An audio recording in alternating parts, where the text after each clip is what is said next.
Chers auditeurs, bonjour et bienvenue dans notre premier épisode de Confidence intime. Moi, c'est Nera, votre narratrice. Aujourd'hui, je vais prêter ma voix à une jeune Sénégalaise qui vit au Maroc. Elle va vous partager son histoire.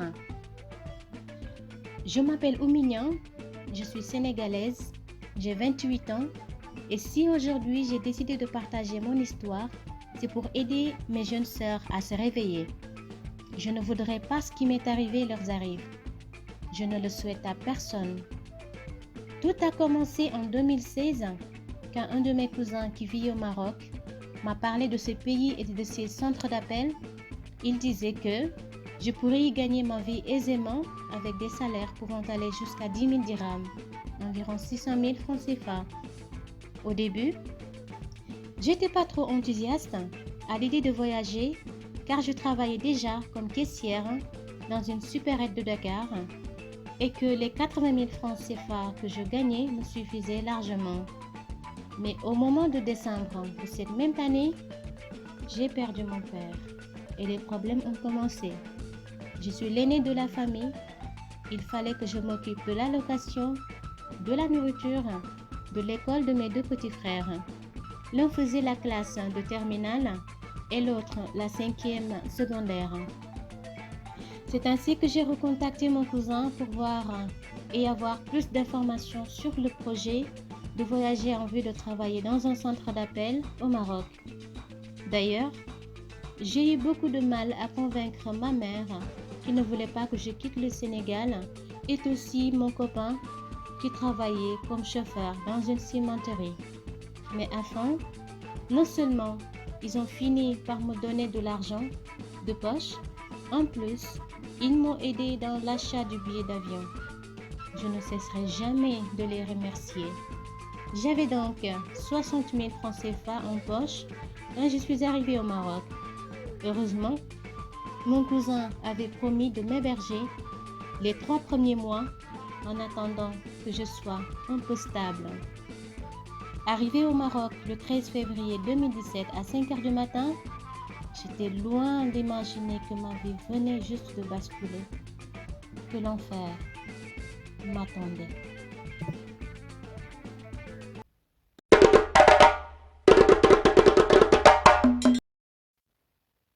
Chers auditeurs, vous suivez toujours votre émission Confession intime qui vous est offerte par le site d'achat en ligne Market Dakar, 2S Media et Sali Loisirs. 5 minutes à peine, j'ai foulé le sol du Maroc. Mon cousin récupère mes 100 euros, c'est-à-dire tout l'argent de poche que j'avais avec moi, et me racontant que sa carte bancaire était bloquée et qu'il fallait absolument payer le chauffeur 20 euros et le reste va le faire en échange en dirhams.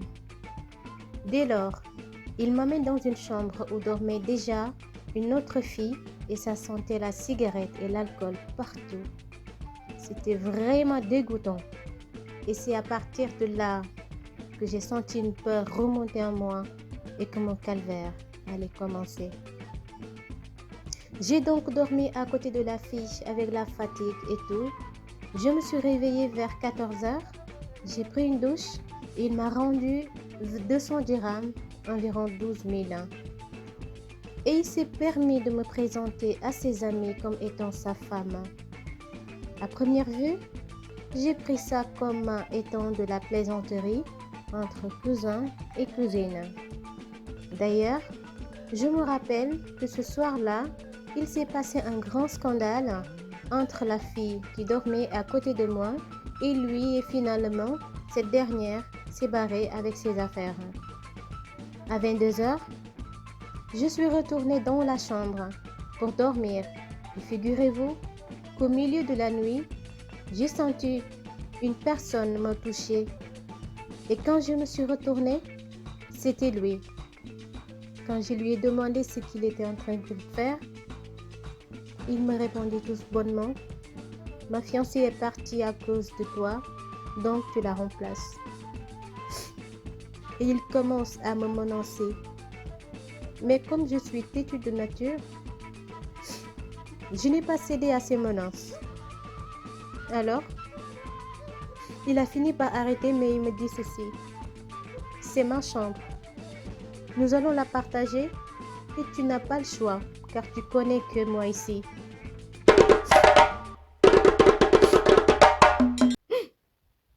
Chers auditeurs, vous suivez toujours votre émission Confession intime qui vous est offerte par le site d'achat en ligne Market Dakar, 2S Media et Sali Loisirs. J'ai eu 15 jours de répit et pendant ce temps, j'ai fait le tour des centres d'appel pour trouver rapidement du travail, mais à chaque fois, j'obtenais toujours les mêmes réponses. Tu n'as pas suffisamment d'expérience, ou tu as un problème d'accent, ou encore, désolé, on recrute que les personnes qui ont une carte séjour. Et donc, pendant le début du mois de mars, en pleine nuit, mon cousin me réveille pour me demander l'argent de la location, des frais d'internet, d'électricité et d'eau, ce que je n'avais pas et il le savait. Là, j'ai commencé à pleurer de toutes mes forces. Il s'en fichait complètement et me dit, pleure même du sang si tu veux. Soit tu payes, soit tu me laisses coucher avec toi. Il se dirige vers l'armoire et commence à jeter mes habits. Je ne vais pas vous mentir, je n'étais pas vierge. Et donc, j'ai fini par me laisser aller. Étant dans une position de faiblesse et lui profitant de cela, je me suis donnée à lui. Et c'est devenu ainsi une routine pendant 8 mois. Je vivais avec lui comme étant sa femme. Je m'occupais de lui et de la maison sans broncher. Il m'avait complètement traumatisée. Il n'hésitait plus à me battre à la moindre désobéissance. Des plaies commençaient à hanter mon corps. Je me sentais impuissante face à ça. Je ne pouvais pas aller voir les autorités pour me plaindre, car ils me faisaient chanter en me racontant que je vivais illégalement au Maroc et que je pouvais être exclue s'ils me dénonçaient. Au fur et à mesure, c'est devenu une épreuve lourde que je ne pouvais partager avec personne. Quand ma mère me posait la question, je lui ai raconté que je travaillais dans un restaurant à Casablanca en tant que serveuse. À chaque fin de mois, mon cousin lui a envoyé 60 000 francs CFA de ma part pour ne pas éveiller des soupçons. J'étais devenue son otage. À un moment donné, pour trouver une échappatoire, j'ai proposé le mariage à mon cousin, car vivre en concubinage me déplaisait énormément. Ça me rongeait le cœur. Je le vivais par contrainte, mais malheureusement, il n'a jamais voulu. Je me suis rendu compte qu'il le faisait. Il ne faisait que profiter de moi. Et je stressais grave. Je commençais à maigrir. De plus rien n'allait. Un bon jour, une Sénégalaise est arrivée au Maroc. Mon cousin me demande de dormir dans le salon, car cette fille était sa copine. Ce que j'ai accepté car j'étais fatiguée. Je n'en pouvais plus. Ce qu'il assurait mon quotidien. 2 jours seulement après l'arrivée de cette fille, il me demande de quitter l'appartement définitivement car sa copine lui a dit qu'elle ne peut plus me supporter. J'en ai parlé avec la fille avec qui je vivais dans l'appartement à mon arrivée et qui avait quitté entre-temps. Elle a accepté de m'héberger et m'a même proposé un boulot. Ce que j'ai accepté sans hésiter.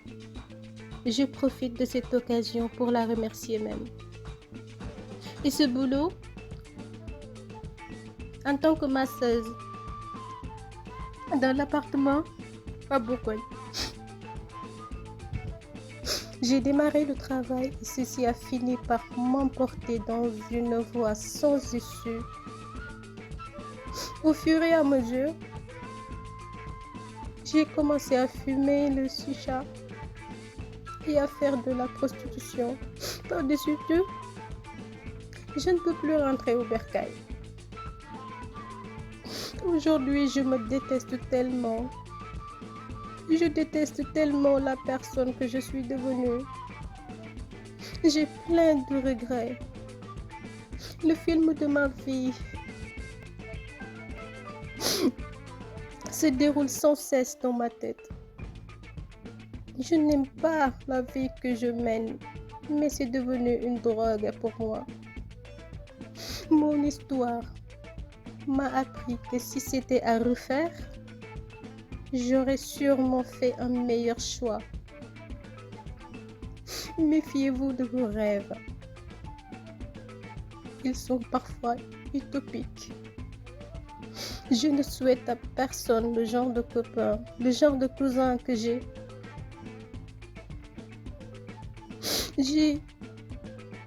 J'ai envie de croire en Dieu et de suivre ses recommandations. Seulement, j'y arrive pas. Il me faut de l'aide. J'en ai grandement besoin. Aidez-moi. Aidez-moi. Aidez-moi.